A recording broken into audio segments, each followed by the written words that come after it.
and welcome back to Dark Souls. We are now gonna go in and take on the rest of the Ulusil DLC content. And in this in the garden area up here, you can run around and pick up a whole bunch of items here, but there's really not much that is particularly interesting. We will pick up what I would find is the most interesting part. I believe there's a chest in there with the blue slab that you would need for weapon ascension.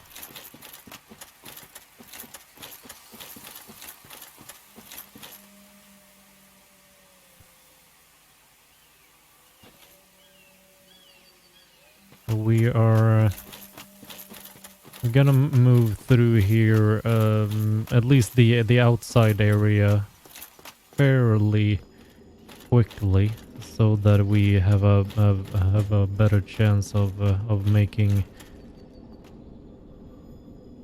getting this this last episode of the series without having to let it go on for way too long.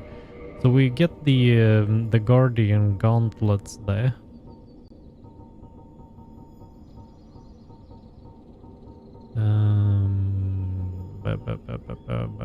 Where are you?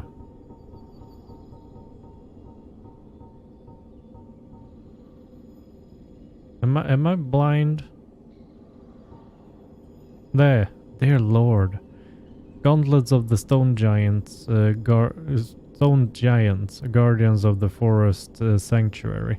The Stone Giants are golems animated by magic, and their enchanted gauntlets are oppressively heavy. So the forest guardians that you see out here, they are actually, well, pretty much the same ones that we meet in our time, so to speak, but they look a bit different, but they're both made of stone and kind of animated by magic. We're just gonna follow the outskirts of this. You can find the entire set if you go through the area a bit better, but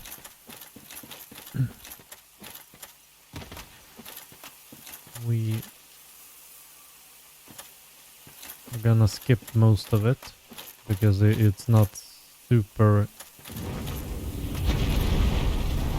interesting. Hello, Calamity. So cool. So cool. So cool.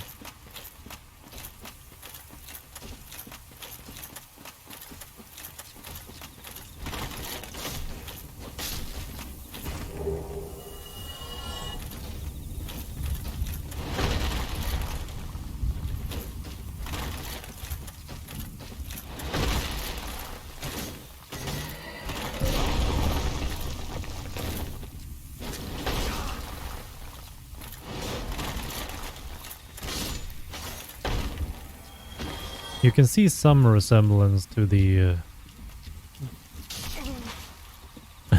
to the stone guardians of our time, but these ones they kind of look just older, like a bit. I mean the color is different because they're a bit more mossy, and there's a little bit more cloth on their armor than there are in our time. Here you can kind of see the blue, like is just like ooze from the abyss sticking out. This is a crag that goes down into the abyss.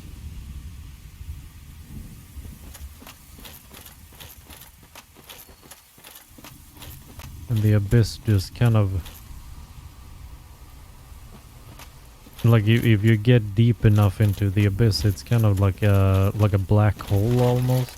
Like it just kind of swallows all light and is just complete and utter darkness.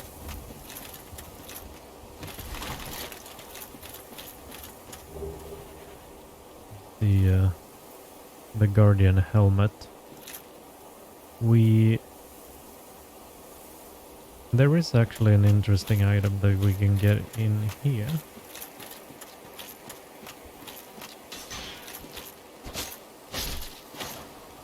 And these guys are these guys are the gardeners of the forest, and later on you could actually, we might actually not see it, but you can see some of them just standing around clipping the trees, just like working on their garden, so to speak. We find a Elizabeth mushroom here.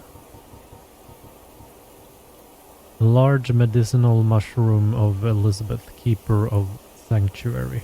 Eating this, yeah, it does. It's not really. It's a really good item, which is why you barely get any in the game. But the health recovery of it is quite insane.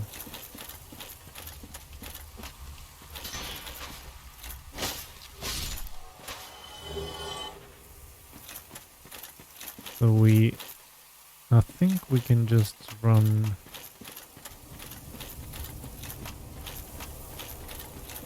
No, not that way. This way.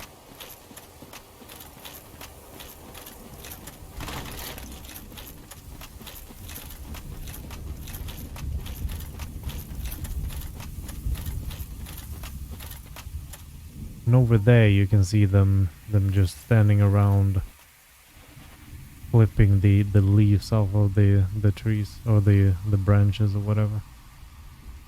Working on the garden.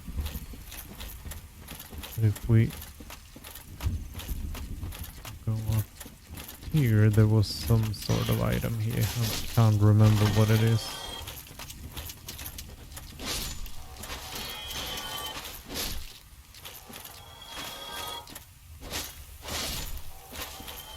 Yeah.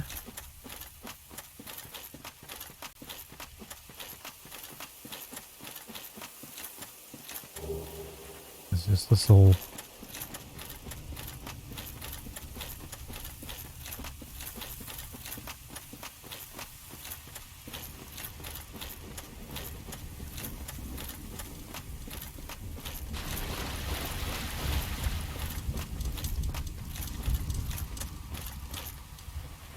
And they are not aggroed to us right now, but I'm pretty sure they will all do it if I pick up that item. I can't really remember, but I think that's how it works.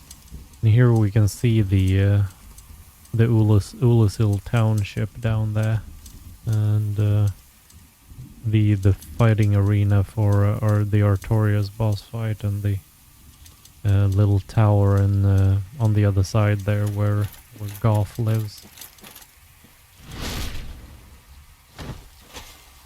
So we, instead of having all of them jump on us, we will just start picking them off ourselves instead, which seems like a smarter thing to do. A gold coin. Another gold coin that we have seen before, and as we know, the coins are of no value in Lordrun, but it was in other worlds. Okay, will they?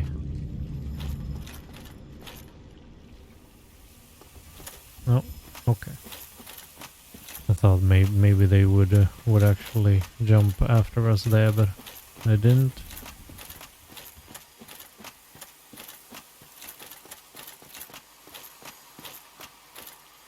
There's a peculiar character, and we're just gonna go in here and unlock the shortcut back to where we first found the Guardian Gauntlets.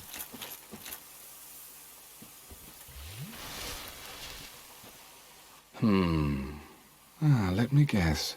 Snatched by a shadowy limb and dragged off to the past? How did you know? Yes, of course. Exactly what happened to me. We are both strangers in this strange land.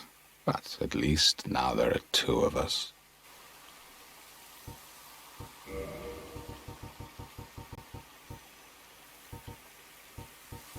He has some useful items that he sells. Nothing really that sticks out. Did you happen across Knight Artorias, the legendary abyss walker from the old tales? Well, if you haven't, it's just as well. He's a colorless sort, if you ask me. So, what did that giant mushroom make you do? Not that I care. It's none of my business.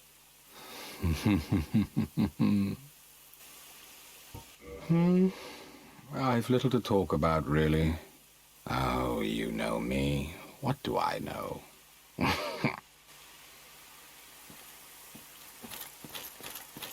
So he's asking us if we've met Sir Artorias, and one thing to remember is that Alvina told us long ago that the legend of Artorias is none but a fabrication.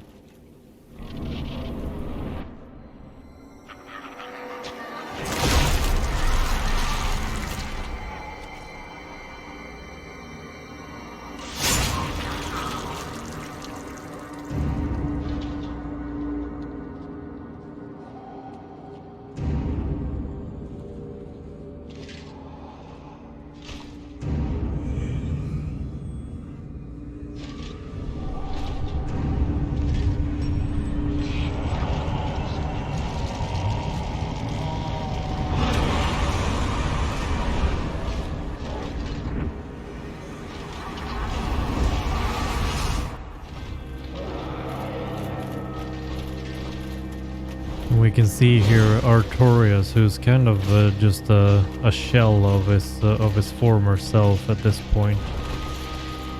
Previously a knight of, well, one of the 4 knights of Gwyn, and supposedly the Abyss Watcher. But you can clearly see that he's kind of heavily damaged from the Abyss. It doesn't seem like he bested it and without having to lose something himself, where his left hand or arm just hanging there like a dead limb. Oh.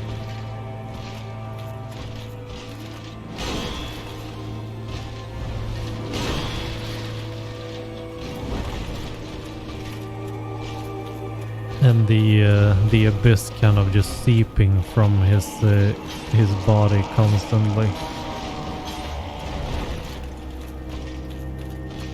It's interesting to note as well that some of his attacks are very, very similar to the attacks that Sif does. Like like circling and swinging back, that's exactly what Sif does too. And that normal swing as well, of course. It's just really interesting that they thought about something like that like Sif actually took after Artorias' moveset even.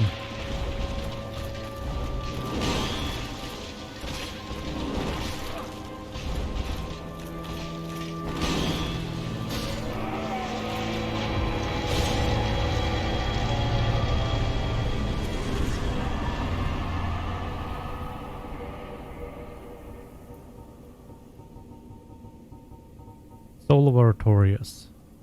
soul of Lord Gwyn's knight Artorias, who was consumed by the abyss. The legend that Artorias repelled the abyss only told half the story. It seems that he was defeated, and his honor preserved by some unsung hero who is the true victor of the abyss. So remember that this is like we've gone back in time, so technically from like the now this has already happened, and the unsung hero that actually bested the abyss is the chosen undead, and and that in fact means that the legend of Artorias is actually the legend of the chosen undead.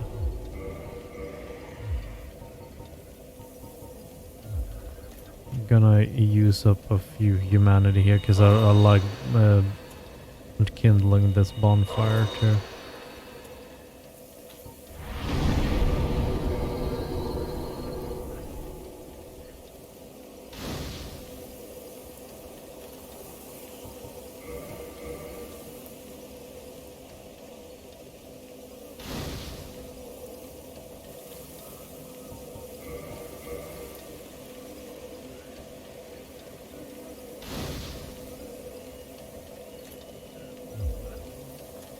And what's also really interesting is that like you could see the you can see the abyss kind of seeping out of Artorias, and he's like overcome by it, and you can really follow this on the floor, like the abyss that he has left behind, all the way down to like where he fled from the abyss. We will see the signs of him, like what path he took to get back to where he now resides.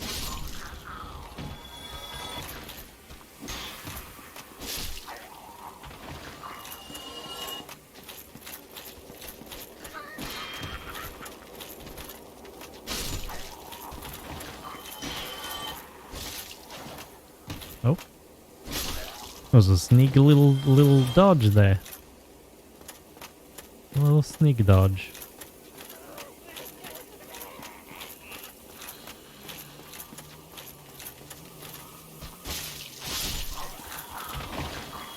Sweeping attacks of this weapon being really nice here.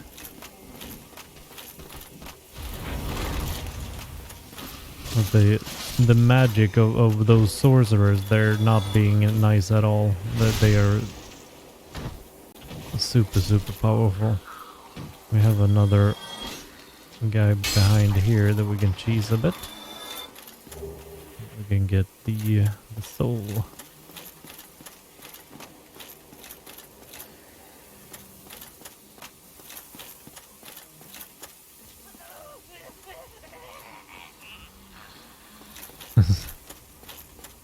We're going a little bit quay down there.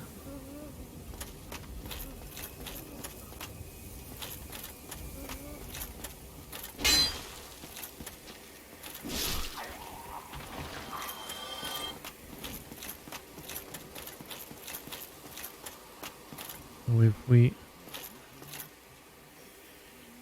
can plop over here.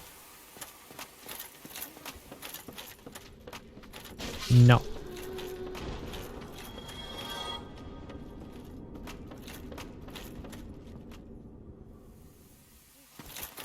I again wanna take it really carefully here because I do not feel super certain where the enemies are in this area. Ah.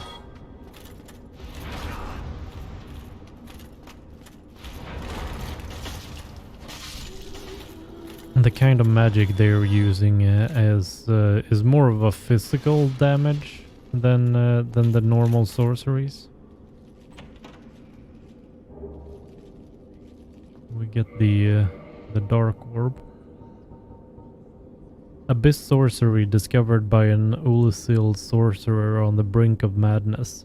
Fire giant or dark orb. In contrast to standard soul sorceries, abyss sorceries are weighty and inflict physical damage. Perhaps human souls, because of their humanity, produce sorceries with more tangible presence. There's kind of a really interesting distinction between the abyss sorceries and the normal one.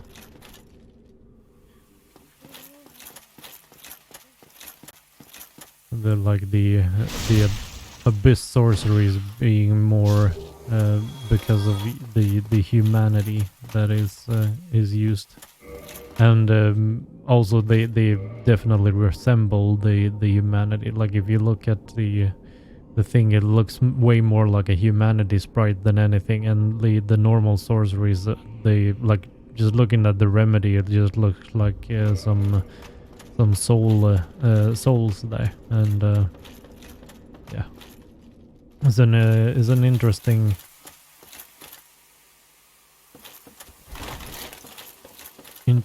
little discrepancy. But where's the thing? Is the thing over there? It is. Okay. So here we can read, "Let there be light," and that's the a developer message, just to make sure that people understand what to do in here. So what we can do to produce light is to use our skull lantern. We could also just put on our sunlight maggot, or we could use a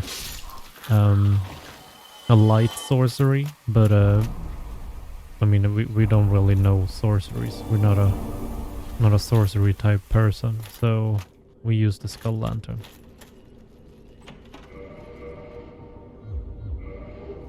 And in here we get the silver pendant.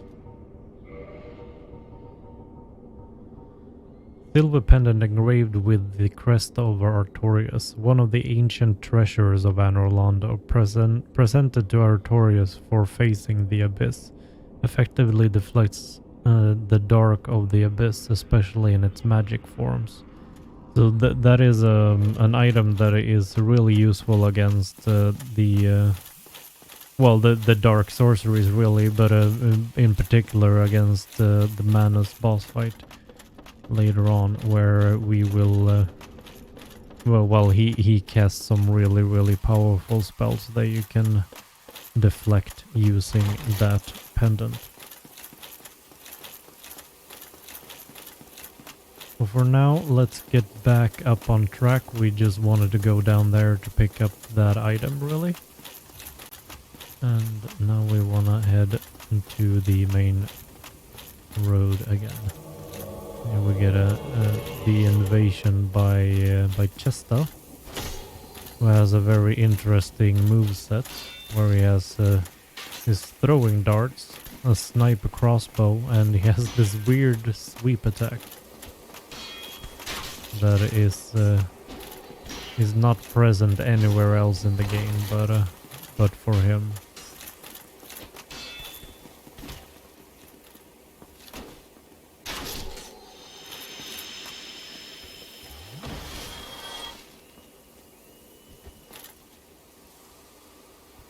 So we'll go back and talk to Marvelous Chester a bit later, but for now we're just gonna continue and kill this mimic.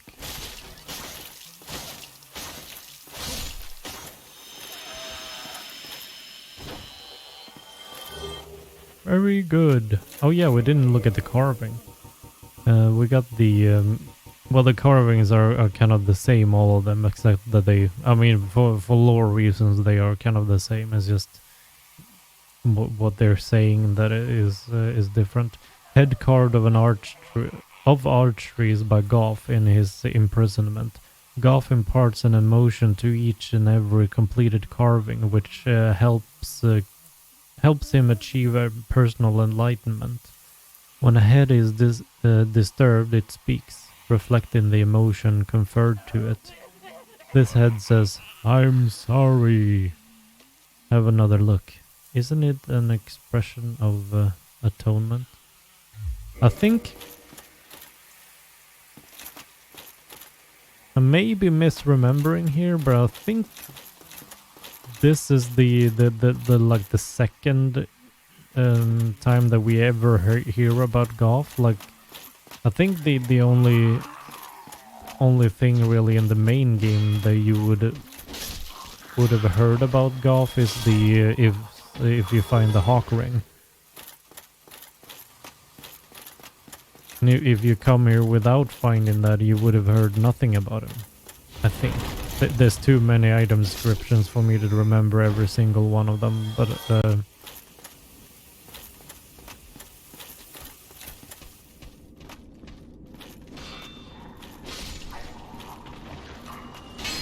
of course, because we find those, you can kind of guess that Goth is around here, and here you can see the abyss continuing as well. The pus on the ground. Well, I mean, this place is kind of covered in it, but some rubbish. Right. Deep.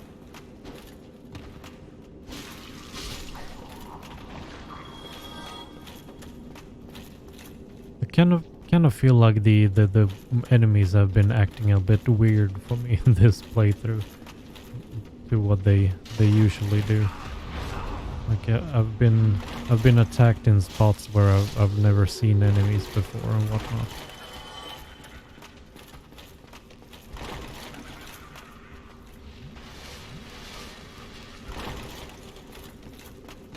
I mean, it's either that or the fact that I actually haven't played this game all the way through in a few years. We got lucky with a bloated sorcery head drop. That's pretty rare. Bloated sorcerer head. The head of an Ulasil resident whose humanity went wild after being devoured by the dark of Manus, father of the abyss. The bloated head is fissured, the cracks lined with the innumerable tiny red eyeballs, and accented by the protruding brain parts. It is lightly enchanted, suggesting that it may have belonged to a sorcerer.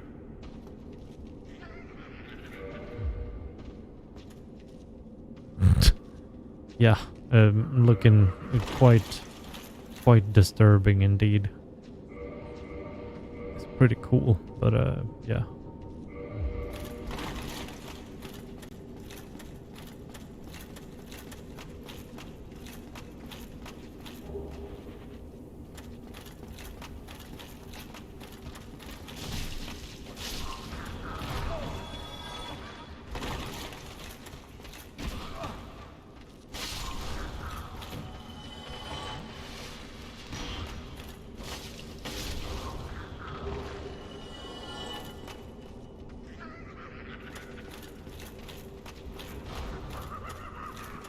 Just move up here, I think, instead of trying to take all of that on.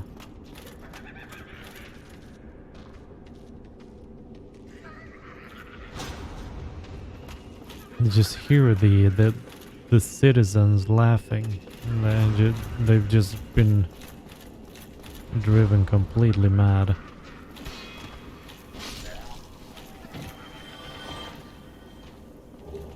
And this is interesting. See this guy in here? He's just laughing and pointing at that chest.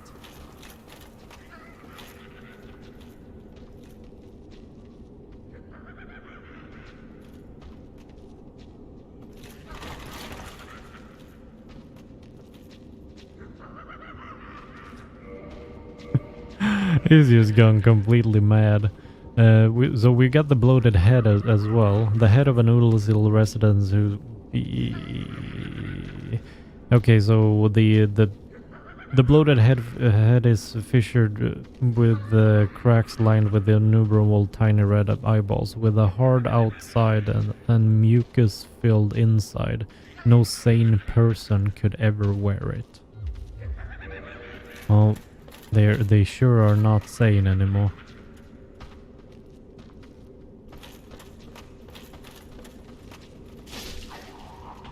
And of course, the reason that he is laughing at it is because it's a mimic.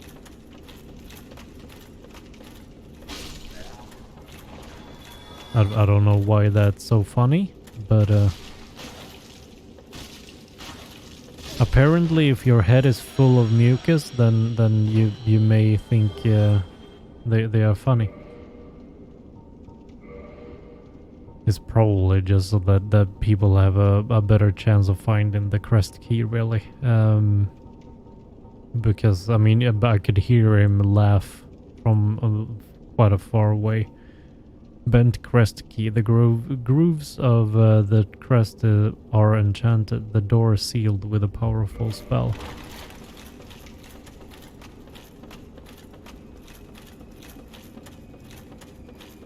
So if we plop down here, we will get to this Sorcerer. Can take care of him or her, whatever it is.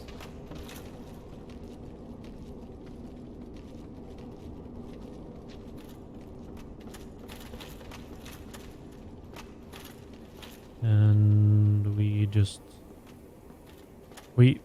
and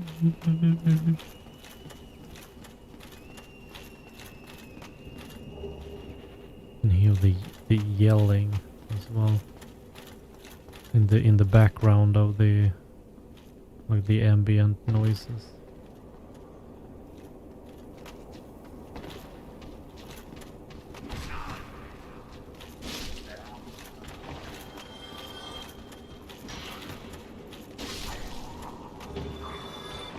We get the dark fog from cutting down the corpse there. Abyss sorcery discovered by an Ulazil sorcerer on the brink of madness created a cloud of dark fog. Although dark fog is, in theory, relatively close to humanity, it also happens to be a terrible poison for humans. Perhaps it reflects man's cruelty against his own.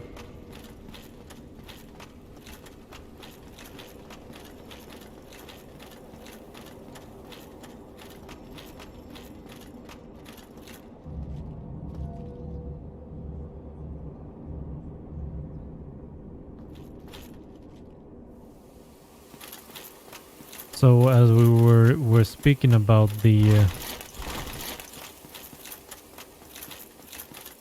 I think that is where the abyss starts or continues to go, because you have the abyss on the floor there going on. I think the intended path for Artorias would have been to come from down here.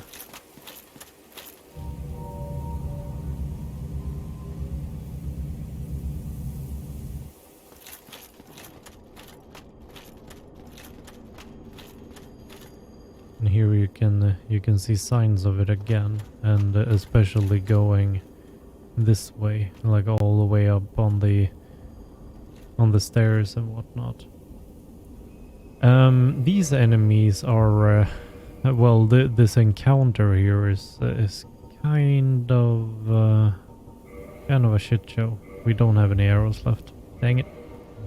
I usually try to take care of at least one of the sorcerers with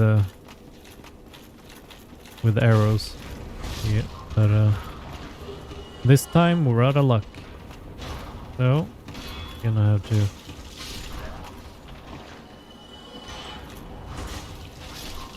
Gotta do it some other way. They're dropping more large Titanite shards than they usually do.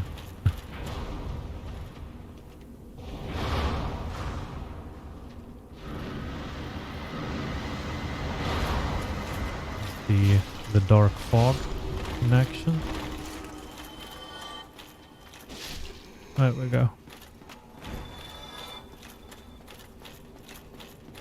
And their damage output is so high, and it's sometimes really hard to see what they're gonna cast, because some things that they have are casted really quickly. And you can see the road that Artorias took again.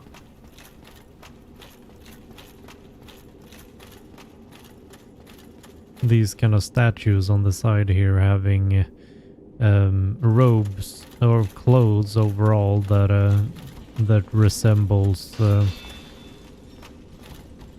Dusk. Her set of armor, and this guy can destroy the statues as well. This is a really weird enemy to fight, because there's only one enemy like this in the entire game, and he has very high armor. So he's like fighting one of the boars. I can't remember if this one has the same weird susceptibility to the jumping attack.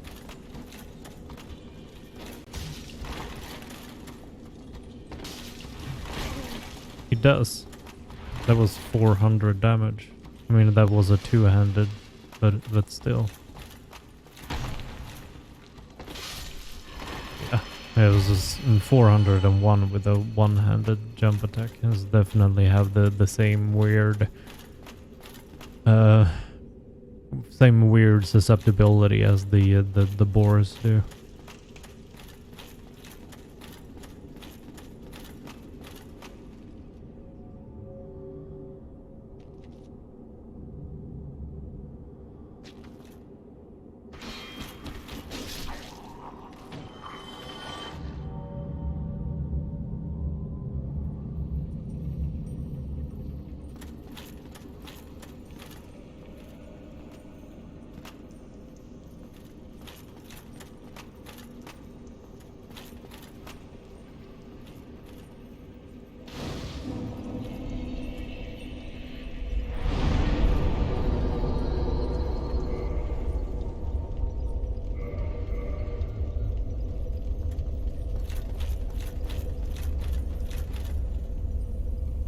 And this is where the trace ends.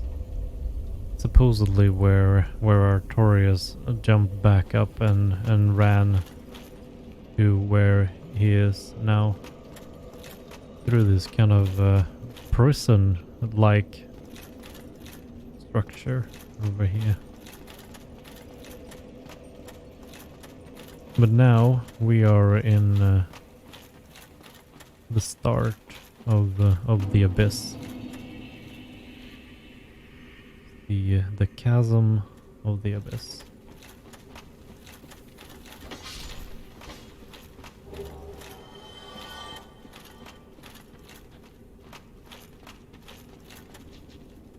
It's just very, of course, very unsettling just seeing all of their red blinking eyes and off in the distance. Like that's all you can see in here.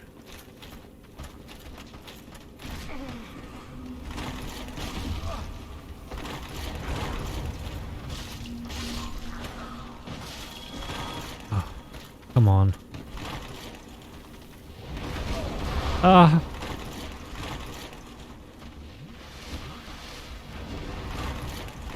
Dang it.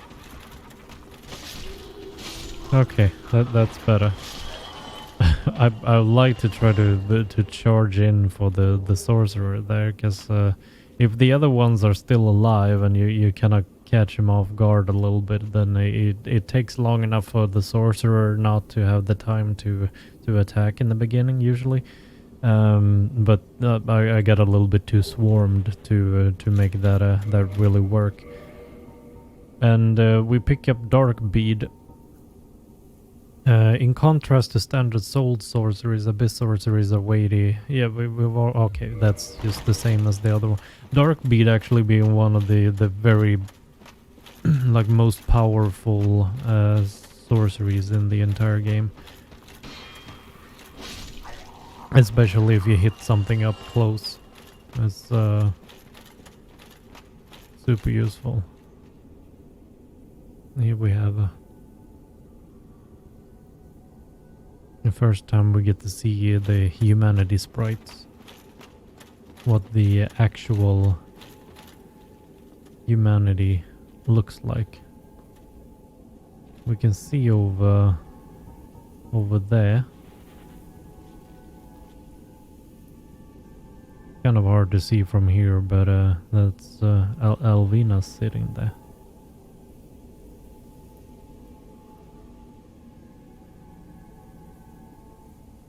And this is, of course, the very best place to farm hard humanity, if that's what you're after. Going down there and fighting all of those. Here we have all Alvina. Alvina being the leader of the Forest Hunter Covenant that guards over the grave of Sir Artorias in our day. But we also know that Alvina is an ancient creature that has been around since like almost forever. And she is showing us the way. Here we can open up another shortcut. I don't really want to go up there right now, but another shortcut for us. And we can see that Alvina went away, but we don't know where she went. Where could she have gone?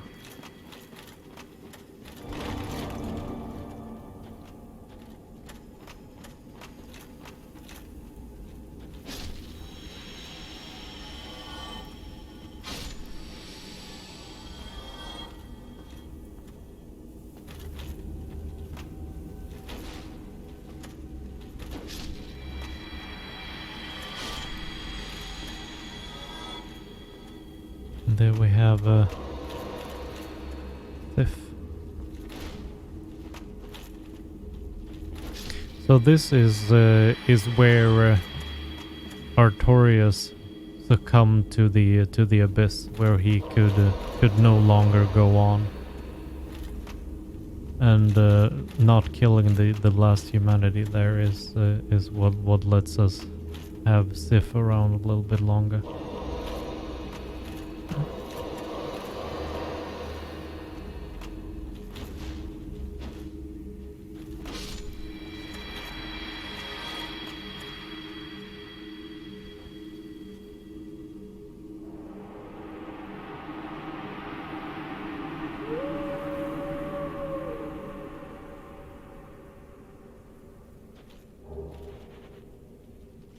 We got the cleansing shield.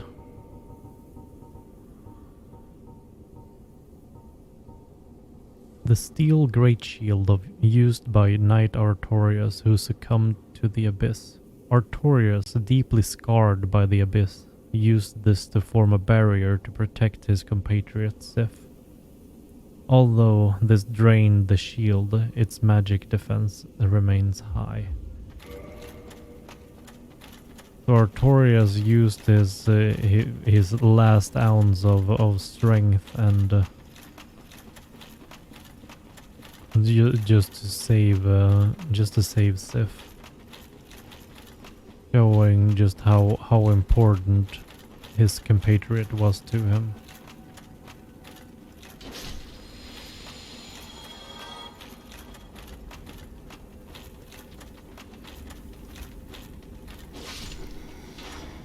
And then he kind of fled up into the township, and he lost his last bit of humanity up there.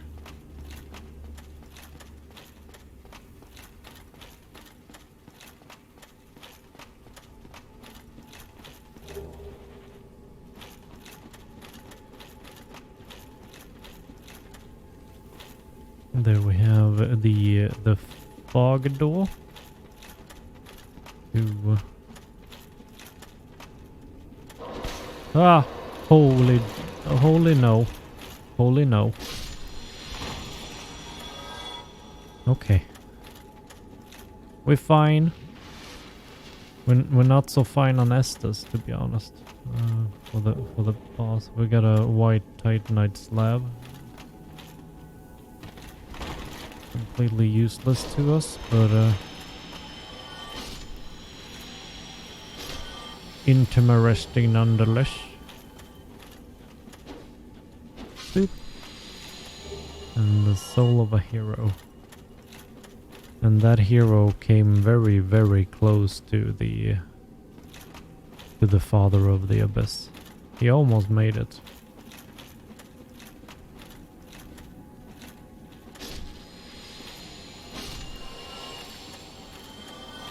And if you take a peek down here, you can see Manus down there. His eyes glowing. And if you're crafty enough, you can actually kill him before you get into the boss fight from here with poison arrows.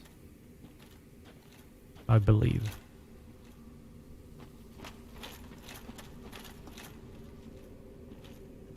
But you have to do a little bit of a weird... because you can't aim fully down there, so you have to like aim above him and then change the camera around a bit when like manually, which is really, really easier said than done, I would say. I find that very, very hard to do myself, but yeah.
Soul of Manus, Father of the Abyss.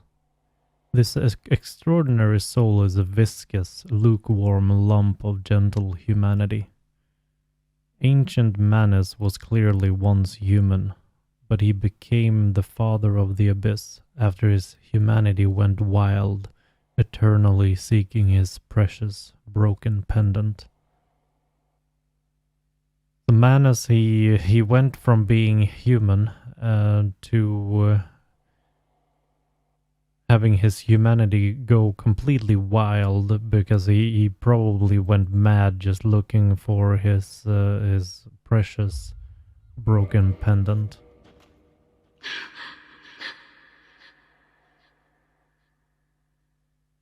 That is now how we free Dusk. And there's also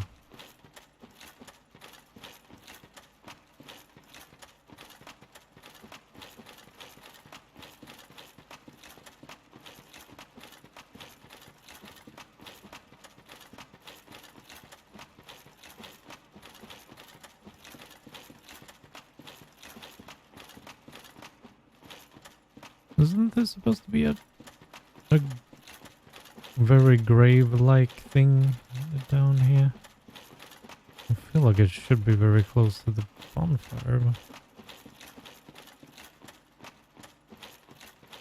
no, apparently not. Oh yeah, here it is. So supposedly this could have been the kind of the grave of Manus, or where he was laying, and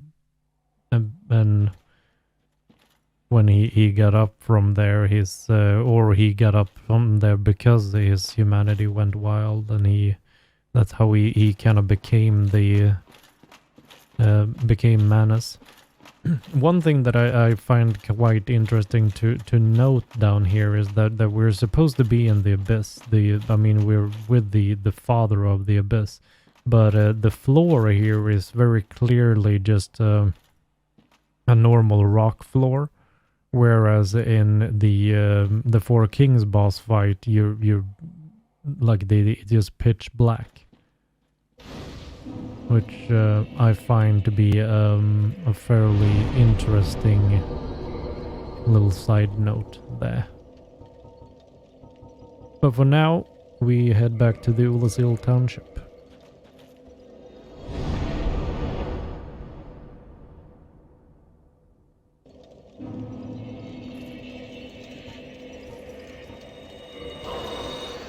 Manus has always been the boss that has been the hardest for me. I kind of always struggle with him, and this time was no different. It took me like 6 or 7 tries or something before I could finally do it.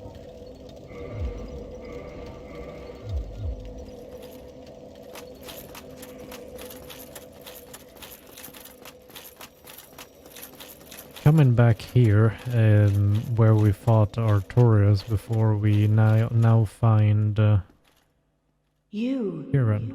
Is that not the soul of the man who fell on this spot? He was a dear friend. I wish to pay proper respect with that soul. Would you be willing to part with it? Well, I'm not gonna do anything with it, so sure. Thank you. You are very kind. Please take this. I no longer need it. May the Lord guide thee.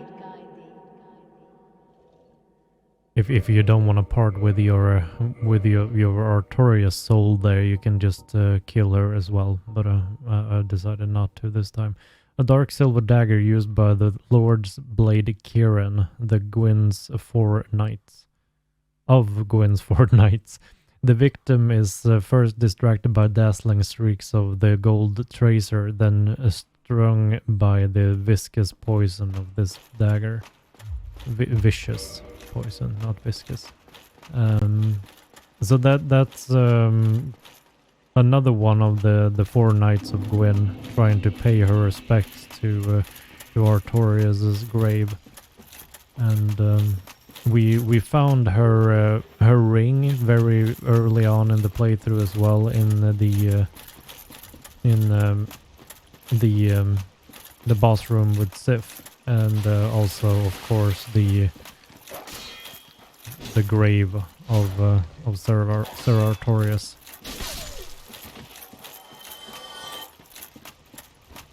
Kieran being the one that has the Hornet ring.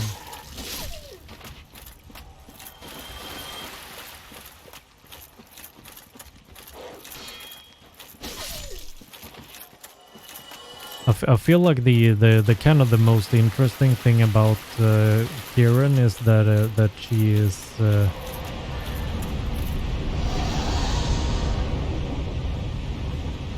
she is much more human-sized than the other ones. Like, I mean, obviously Goff is a giant, but Artorias and Ornstein, they're both like they have a like the god size. They are pretty much as big as Gwen. And Kieran is instead just kind of looking remarkably human from in comparison.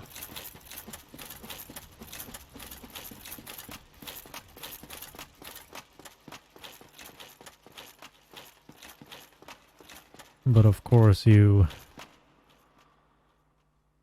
should never underestimate someone based off of their size, of course. I mean, Kieran was must have been a truly remarkable fighter if she deserved a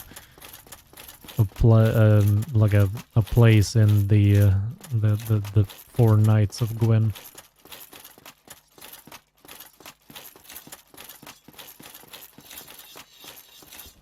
Now that we have seen Calamity fly by, we meet the last one of the four knights of Gwen, Mr. Goff himself,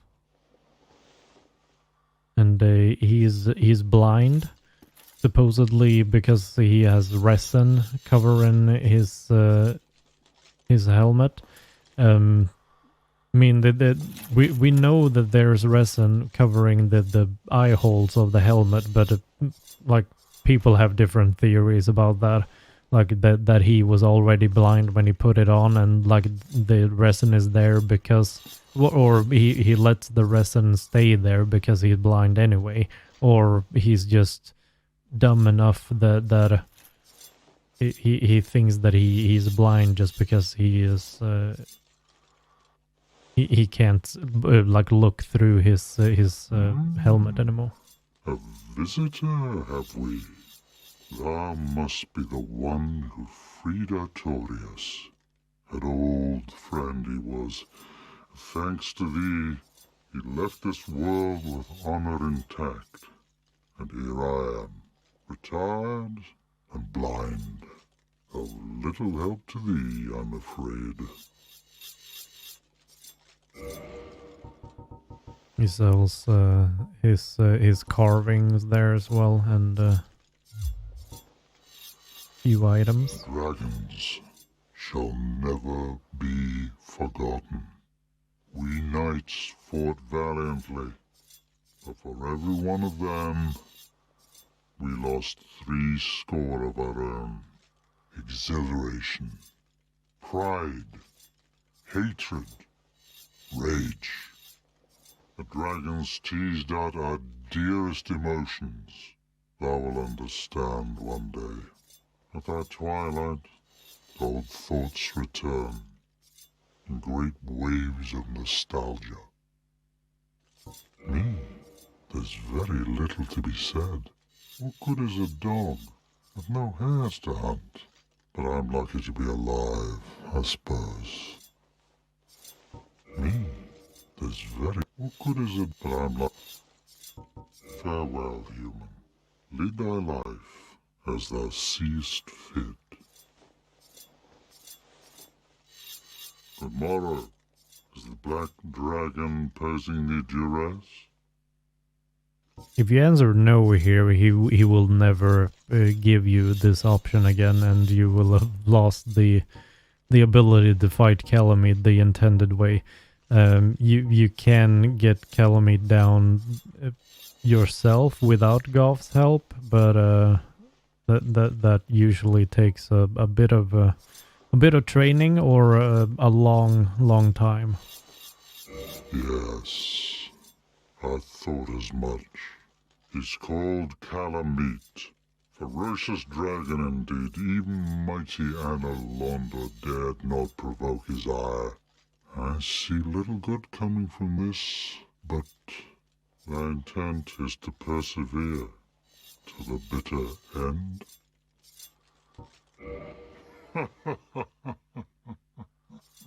Good, good. What is bravery without a dash of recklessness? I've taken a liking to thee, and I owe thee much for thy service to Artorias. Now, watch, and see how Goth hunts dragons.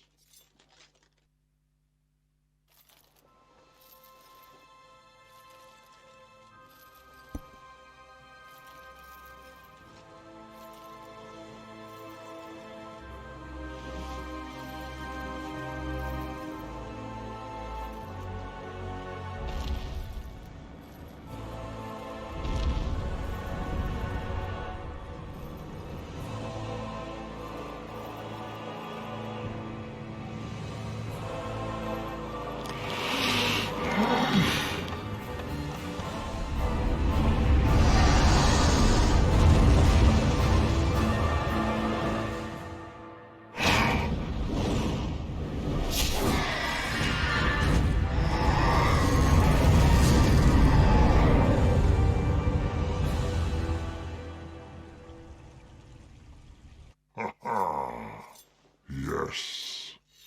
A truer shot was never loosed. That bat will be grounded for a good spell. The rest is in thine hands. I await good tidings. Ah, dragon slaying.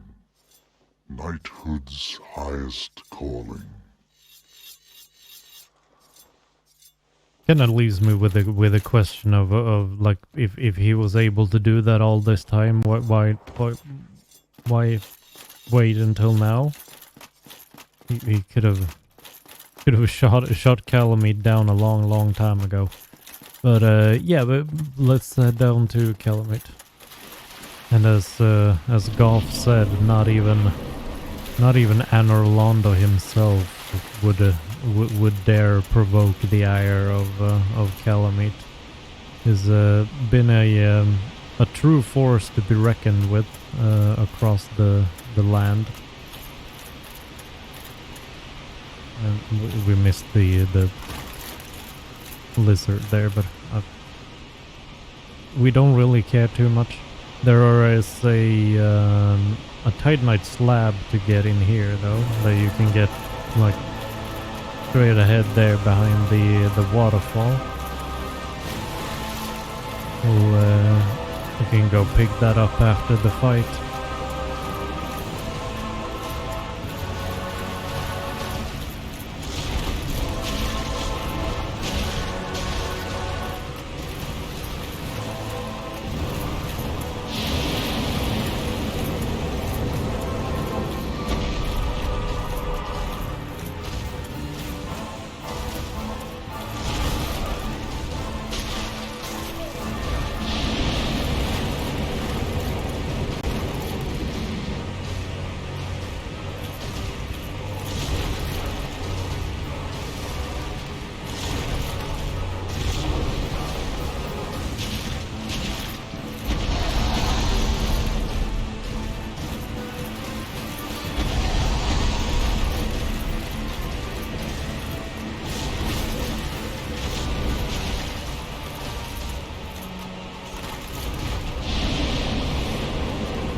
think I honestly think that this is probably the worst winning fight I've had against Calamity ever. I feel like I kind of don't deserve that victory. That was really bad, really bad. But I guess that goes to show that if you have a good shield, a lot of Estus, and you know how to time drinking your Estus well, then and you can beat Calamity. So we got the Calamity Ring. A ring enchanted by the orange eye of Calamity, the bringer of calamity, doubles damage received by its wearer. A useless ring befitting of no finger, best left unknown, or at least well hidden. Yeah, it's just if you want to make the game a bit harder than it already is, then using the Calamity Ring is a good way of doing so if you want to be one shot from like every enemy pretty much. It's a pretty cool thing for people that want to do challenges though. Although very few do it using that ring, because you kind of don't want to use up a ring slot for it if you do a challenge already.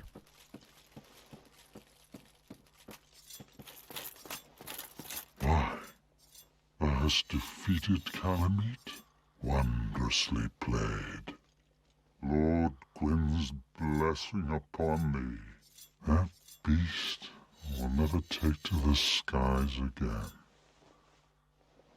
Ah, this great bow? I shan't need it, with no dragons to hunt. I know not if a human could even operate it. But here, thy need outweighs mine. I suspect thou hast taken a gander at it, but the dark of the abyss, which swallowed poor Artorias, threatens to devour our entire land of Ulasil. It seems that this dire fate is unavoidable, but, seduced by a dark serpent or no, they awoke that thing themselves and drove it mad. One's demise is always one's own making. So he said that they were deceived by an old serpent, or no? That's one of the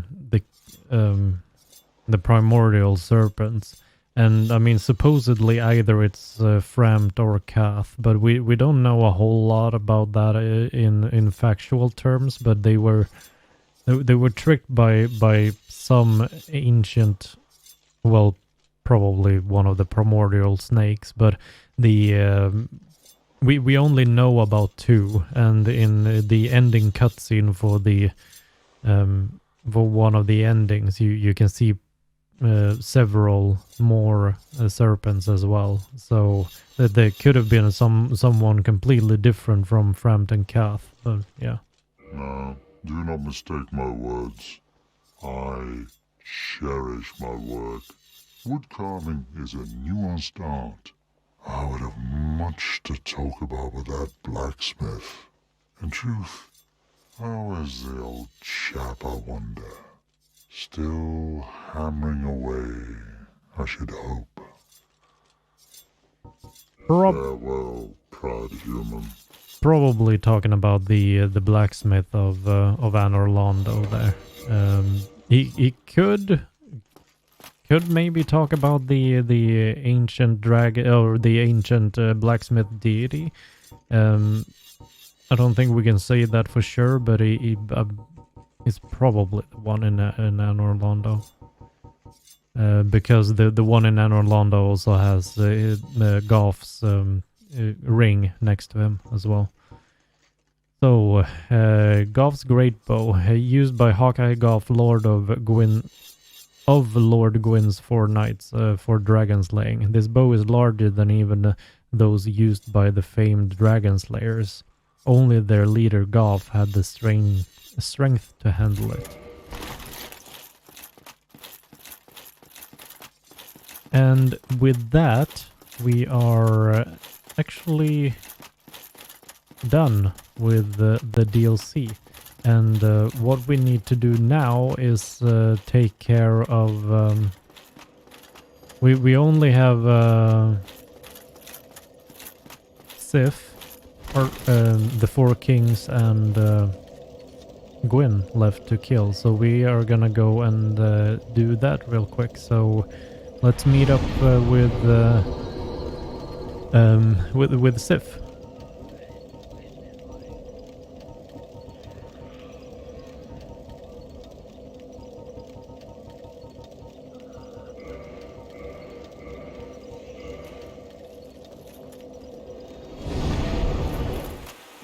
So Sif is a boss that you're supposed to be able to take on fairly early in the game, because you can reach him like very early on.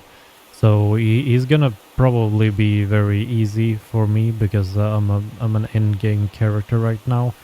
But the reason that we've waited is because we wanted to do the DLC first. And if you go and meet up with the illusion of Sif in the DLC, and you save him from the humanity sprites there, you get a different cutscene for the intro to the boss fight.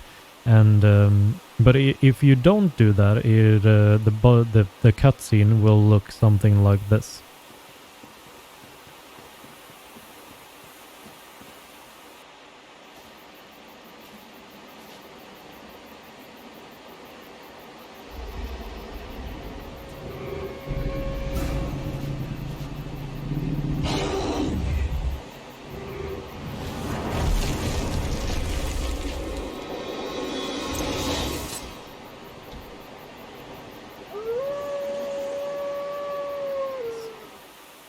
And if you instead do it the way that we have, it will look like this.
The fight against Sif, of course, being very special because of the very unique animations where he is he's injured in the in the end, where he's limping and whatnot. You could also, it's pretty interesting that the sound as well in the cutscene for him is out of sync. I don't really know why the sound is so badly synced there, but in the second end of, or the second half of the cutscene is pretty badly synced. But yeah, we could see there in the cutscene that Sif remembers us from when we met up in Ulasil, and I think Sif is supposed to be a she. I can't remember where that is stated, but I remember someone insisting on that Sif is a she, but I don't know. But yeah, Sif remembers us from the time in Ulsil where we helped her, and of course being kind of sad that she has to fight us, but still she is so loyal to Artorias that she has to still, you know, protect the grave of her master. It's really kind of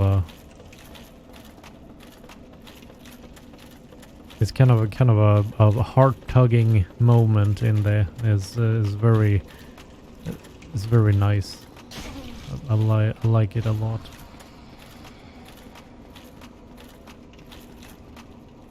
But here we have now the shortcut down to the Four Kings, and we're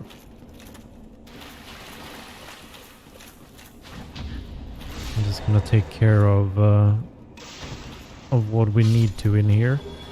I kind of would have wanted to just run through here, but I also want to summon Beatrice, and if we want to summon Beatrice, we kind of have to clear out the area a bit, otherwise she might get stuck and killed by enemies here.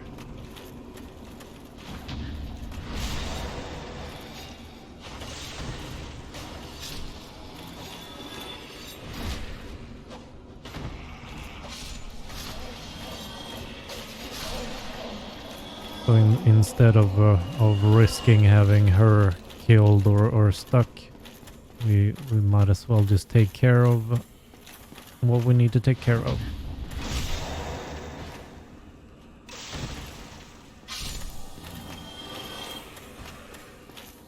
All right, that should be enough, and now we can summon. It's again really not a summon that you wanna do, but I really want to pick up her stuff too.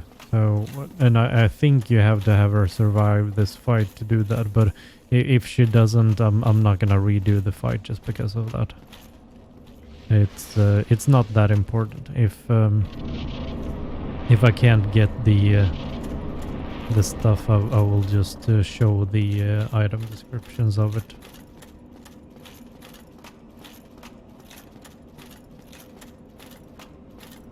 Oh, I know you can just jump down from all the way up top, but I kind of never dare to do that anymore because I usually end up dying, and we don't want to die. We don't want to die. And because I want to keep her alive as well, is kind of a good moment to use up the gold pine resin, really.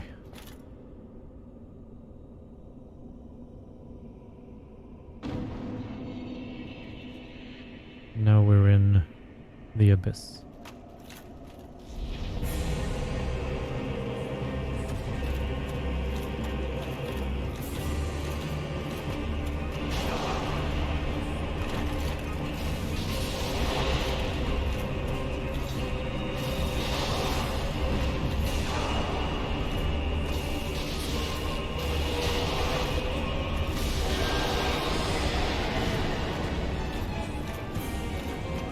Oh, my weapon is at risk.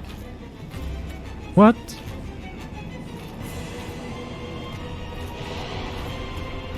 My weapon is actually breaking?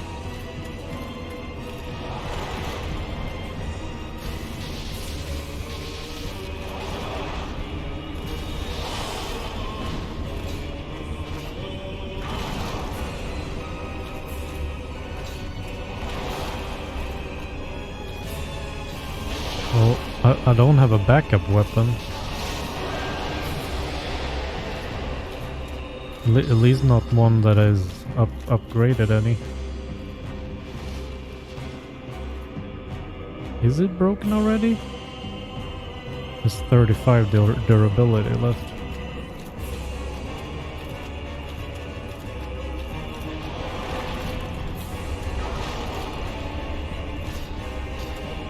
That is very unusual. I very rarely have weapons break on me.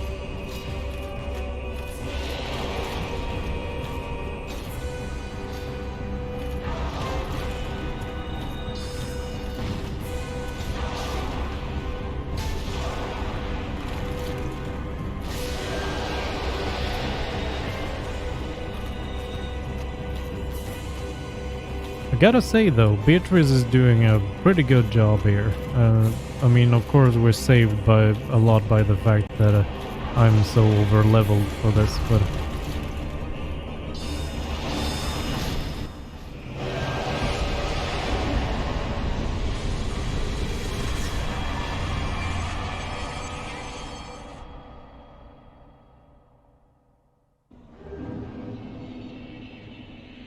bequeathed Lord Soul.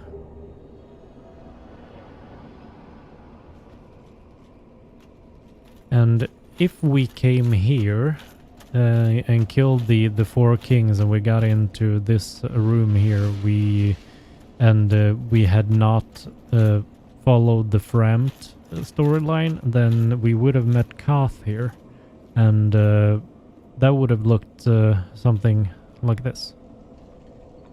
Greetings, undead warrior. I am the primordial serpent, Darkstalker Kath. I can guide thee and illuminate the truth. The truth I shall share without sentiment.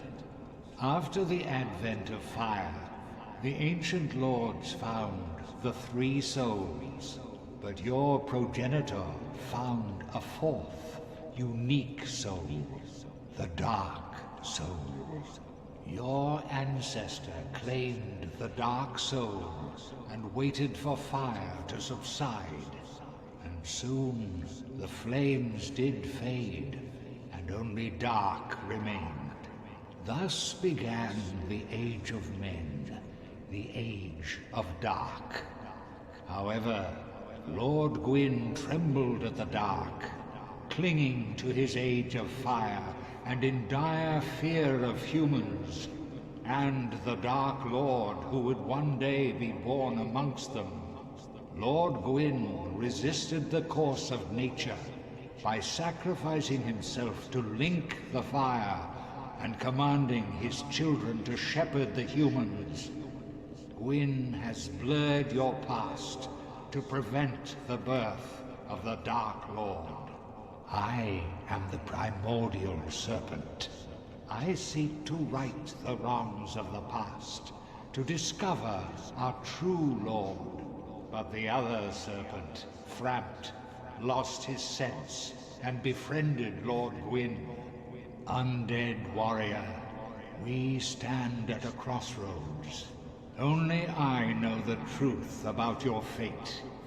You must destroy the fading Lord Gwyn, who has coddled fire and resisted nature, and become the fourth Lord, so that you may usher in an age of dark. Very well. I shall now guide you to Gwyn's prison.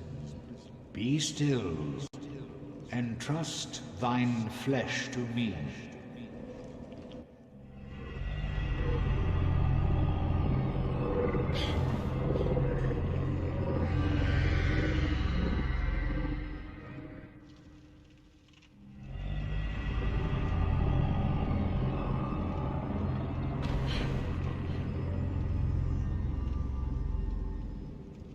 This is Gwyn's prison. Now, place the Lord Vessel upon the altar.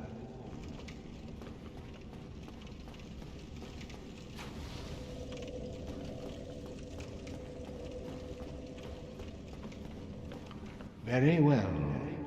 Once the vessel is filled with souls, the gate to Gwyn shall open. Seek Gravelord Nito, the Witch of Izalith, and the traitor, Seath the Scaleless.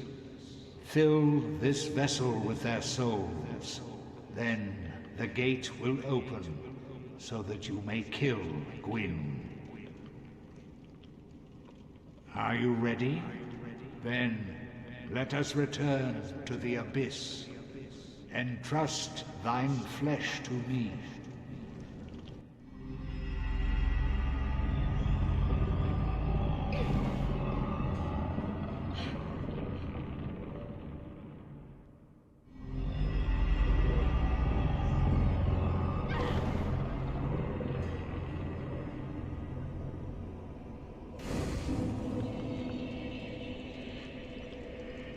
So if we decide to not go with Framt as our primordial serpent, Kath will appear. If we do not give Framt the Lord Vessel, Kath will appear after killing the 4 kings in the Abyss, and he will also start the covenant for us with the Dark Wraiths.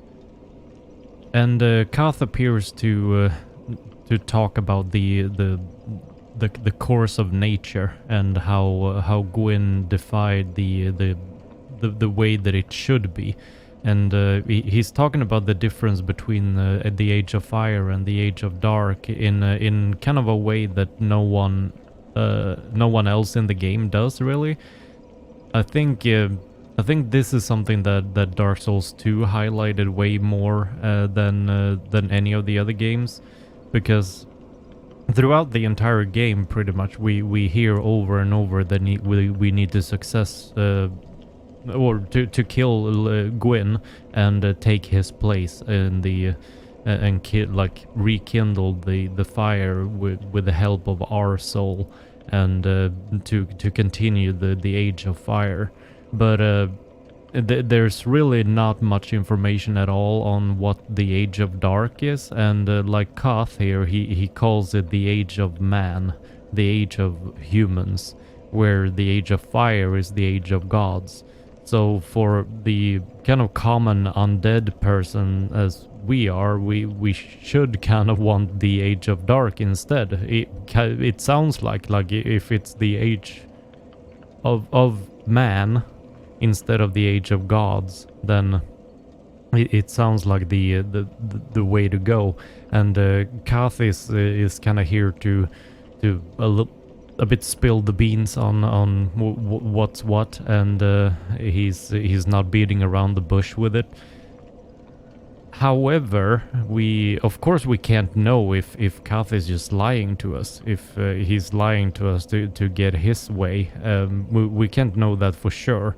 But that's kind of something that you kind of have to decide for yourself what you believe in, like what the differences between the ages are. And he is also talking about the Dark Soul, and a bit more about that being that Manus took the Dark Soul in the beginning, or the Advent of Fire, where the furtive pygmy Manus got the Dark Soul, which is kind of the essence of all humanity in the world. Ah, if you wish, I shall grant the Art of Life Drain, the legendary power of the Dark Lord. It can preserve your humanity while undead, and cast off the shackles placed upon your brethren.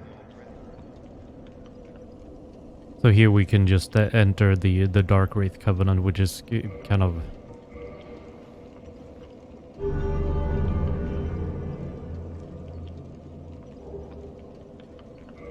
It is a little bit of a useless thing gameplay wise. I would say you can get the Dark Wraith armor eventually, but yeah. There's really not much more to it. And also with him talking about the Dark Soul and Manus and everything, it's definitely a nudge towards him being the primordial serpent that we talk more about it in the DLC, that kind of quote unquote trick the people into waking up Manus and yeah, like this. But now we don't have a Kath, and we can. But he has some really interesting things to talk about for sure. One kind of interesting thing I think in this room here is that I mean, we're in the abyss. It's completely black everywhere, but something that I actually learned in a video of someone playing with a modded playthrough with having only Gwins as enemies throughout the entire game. This like the floor here is an actual brick floor. Like when Gwyn's weapon illuminates this place, then you will actually be able to see that there's a brick floor here, and I feel like that's pretty interesting. And as we have saved up on all of the Lord souls that we need, we can now open the final door.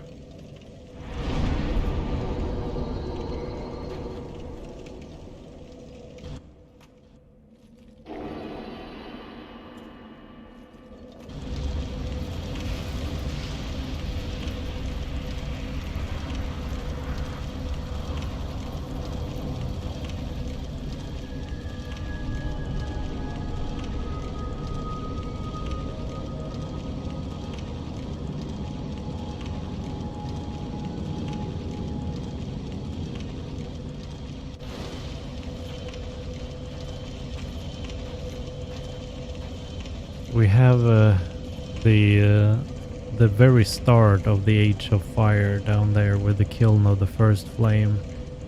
We have kind of the ghosts of the Silver Knights or Black Knights walking across this very illuminated stairway. If you walk off the edge here, is just a cliff, like you would just die. I think the illumination in this particular area like this is it's only a theory, but I think it kind of symbolizes that we know that time is convoluted, and all like people's worlds are intertwined, and they sometimes connect with each other, but sometimes are completely separate from each other. I think that the way that they have done this with the very, very bright light and the ghosts walking across there is symbolic of the fact that this kiln of the first flame is still like is still like the same for all of the worlds. Like this is where the all of the different parallel universes kind of connects to the kiln of the first flame, and that is just a complete theory. That we have no evidence of that even being a thing, but that's kind of how I view it. In here you can of course see that all of this area is just covered in ash and soot from just being completely burned out from the flame. So the first flame is inside that area, or that dome or structure But we of course don't know how big the actual flame was when it first started, because we know that the flame has gotten weaker and smaller over time. So who's to say how it all started out? Maybe this entire area up until like the big walls around it, maybe all of it was just engulfed in flame. Because right now, as we see it, the first flame is just a mere bonfire, really.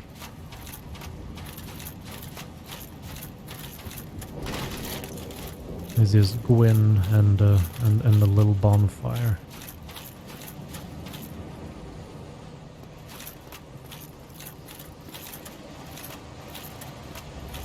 And I mean, technically, Gwyn kind of is the first flame, and he's not very it's not very flamey anymore. He's only just a mere husk of what he used to be. Here we get the Black Knight set finally. Armor of the Black Knights who haunt Lordran. The knights followed Lord Gwyn when he departed to link the fire, but they were burned to ashes in the newly kindled flame, wandering the world as disembodied spirits after.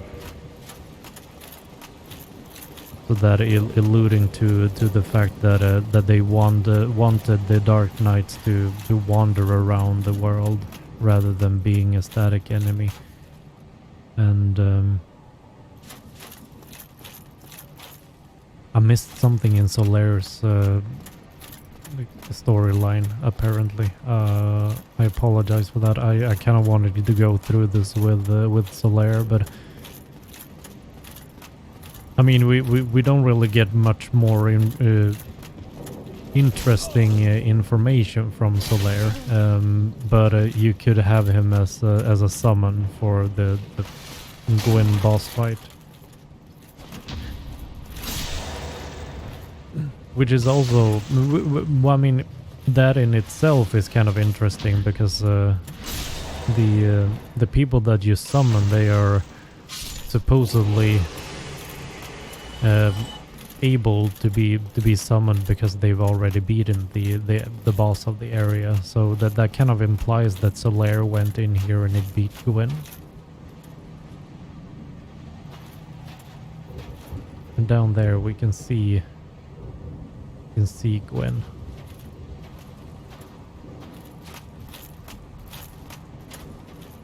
With pretty much only his flaming sword doing any burning there.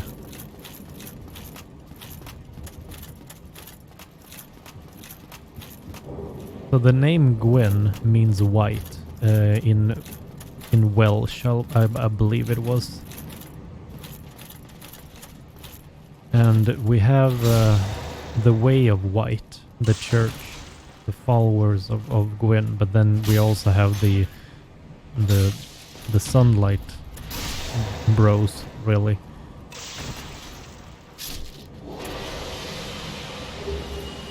And as a really interesting and super nice touch is that the theme played when we fight Gwyn is played all on white keys on the piano.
that is the end of Gwyn, soul of the Gwyn, Lord of Sunlight and Cinda, who linked the first flame.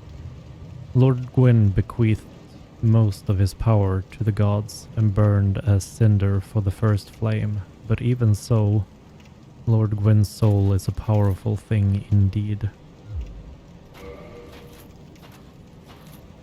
We hung on with the very smallest bit of HP after Gwyn. He's still a quite tough fight for me, not being super good at parrying him. And at this point we make the decision: do we succeed Lord Gwyn and link the fire, destroying ourselves to become the next Lord of Cinder and usher in a new age of fire, or do we choose to not do that and walk away, becoming the next Lord of Dark instead, and usher in the Age of Dark, which we haven't heard a whole lot about. We don't know what the Age of Dark entails.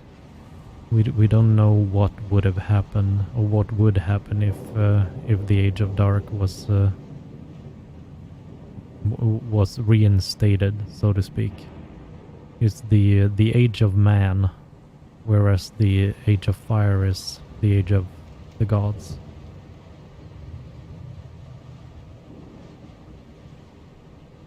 Different undead, or different chosen undead, will make different decisions in this case.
My lord, bless thy safe return.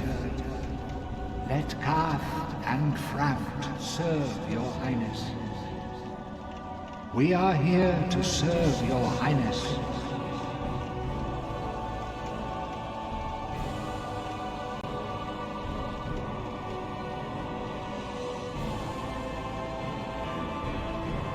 Let true dark be cast upon the world.